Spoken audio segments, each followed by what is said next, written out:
بسم اللہ الرحمن الرحیم۔ السلام علیکم ورحمۃ اللہ وبرکاتہ۔ نبی کریم صلی اللہ علیہ وآلہ وسلم کے اس فرمان کے بیان میں کہ جس نے ہم پر ہتھیار اٹھایا وہ ہم میں سے نہیں، سیدنا ابو ہریرہ رضی اللہ عنہ رسول اللہ صلی اللہ علیہ وآلہ وسلم سے روایت کرتے ہیں کہ آپ صلی اللہ علیہ وآلہ وسلم نے فرمایا، کوئی مسلمان اپنے بھائی مسلمان پر ہتھیار سے اشارہ نہ کرے، اور کھیل کے طور پر بھی نہیں، کیونکہ وہ نہیں جانتا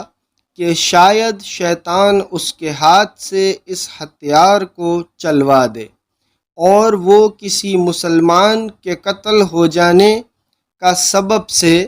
وہ دوزخ کے گڑھے میں جا پڑے۔